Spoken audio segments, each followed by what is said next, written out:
I'm standing here in the refreshing canopy of Michael Horse, and we are taking a look at his artwork. It's very original, authentic, and you can only get it here. Is this your first year at Stanford? Oh, no, I've been doing Stanford for many, many, many years, since the 80s, you know. Wow. Yeah, a long time, yeah. I come to dance, I gourd dance. And Can you tell us the history and teachings behind gourd dancing in the powwow circuit? It's a veterans dance, you know. It's people that, there's gourd societies, and they come and they're protectors of the people. It's a Kiowa tradition. It's a very long-honored.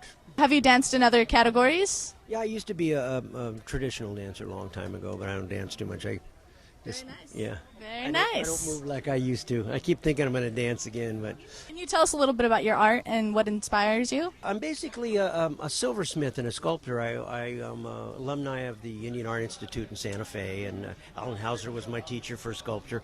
But I used to work for some of the museums. I worked for the Hay Foundation in New York, the Museum of the American Indian. And don't leave me in a museum, because I'm going to go through everything you got.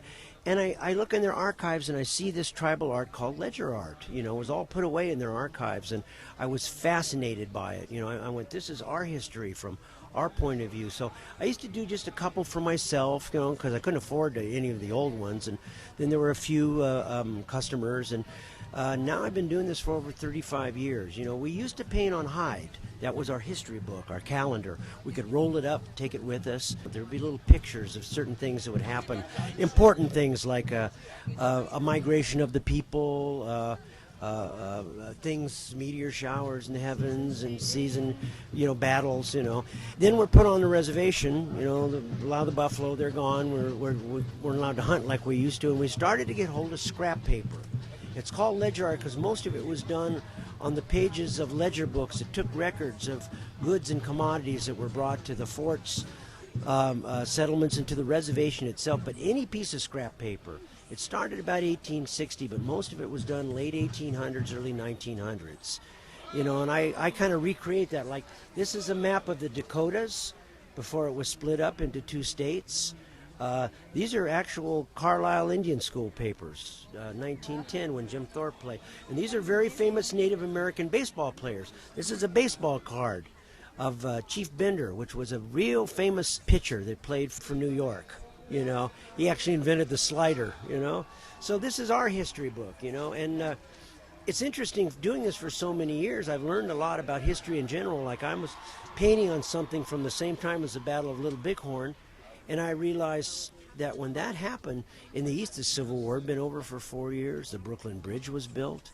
The first baseball game between Kansas City and Missouri, when the Sioux and Cheyenne made their last stand. People don't put that culture shock together. I'm Yaqui and Mescalero and Partzuni, so this is a Plains art form. But I grew up, you know, I was a traditional dancer, and I grew up with a lot of Lakota and Cheyenne and Kiowa guys, so I know the culture pretty well, you know. So I'm fascinated by it.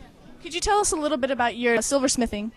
Yeah, you know, I've been doing it ever since my uncles were silversmiths. So I've been doing it ever since I was like about 15 years old. The Katsina pieces, this is kind of, you know, anybody sees this knows that this is my work, you know. This is all completely hand done. And even the tools that make the marks are my tools. They're either family tools or tools that I made, you know. So even if somebody wants to duplicate my work, they'd have to duplicate all my tools. Right. You know, and it's a lot of work in this. Something like this takes me a couple days to make, you know. I love working in silver. It's one of my favorite things to do. I've done a lot of other things in my career. I was into movies, and people ask me what's my favorite thing to do. It's to make jewelry. Can you tell us a little bit about your public institutionalized education, what that experience was like? Oh, you know, it's really interesting. You know, now, you know, both my wife and I are activists, you know, especially when we see the talking heads on TV and talking about the history of the United States. We knew from a very beginning, from the time I was a little kid, I knew that it wasn't true. And I said, if it wasn't true what they're putting in our school books, then it's not true what they're telling us now, you know. When I moved to Southern California, it was interesting. I knew nothing about the native people of California, so I was learning about the Chumash people, you know, and how they were master sailors and sailed all over the world. They're finding Chumash style canoes in Peru.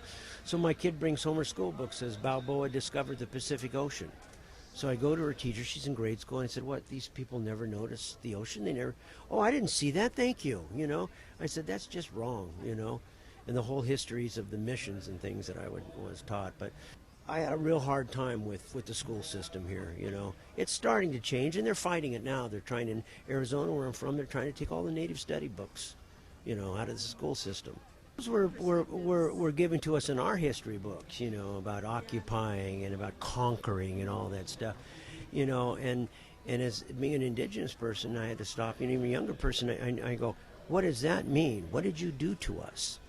You know, and even young Native kids today, when you point out, you say, look, this was all ours. It was all ours. And they say, well, how did that happen? Why isn't it not ours still, you know? So there's a reevaluation, I think, especially among younger Native kids, of what that really means to be conquered or to be occupied. And your social advocacy efforts? Well, both my wife, especially my wife, were really involved in stopping the Keystone Pipeline. You know, I worked up in Canada. I worked on a really famous Native TV series called North of 60 up in northern Alberta, and the most beautiful place I had ever seen. And I said to my wife, we got to go up there. And my friends say, you don't want to see it now. It'll hurt you. It'll really tear you up inside what they're doing. And that whole awakening, you know, not just being a Native person, but just being a human being. You got to get on the right path, or you're going to be in big trouble. I'm old. I'll live through it all, but I got a grandson. And it doesn't matter if you're a Native person, who you're from. We all have to relate to this earth in the same way, or we're going to be in big trouble. You're also working in film. Yeah, I've been in film a long, long time. I kind of started as a semi-stuntman. I was a really bad rodeo rider, and the first time somebody paid me to fall off my horse, I went, I fall off, I get paid, I can do that, you know. I've actually done some things that I'm proud of. I did Twin Peaks, which was, you know, it changed the way that people process television. And I did this show in Canada, North of 60, primetime Indigenous drama. It was on for 7 years. I did 2.5 years of it, and nobody was a medicine man. It was just about people and their families. And even people I knew that say we're not really interested in Native culture, we were interested in these people, in these human beings.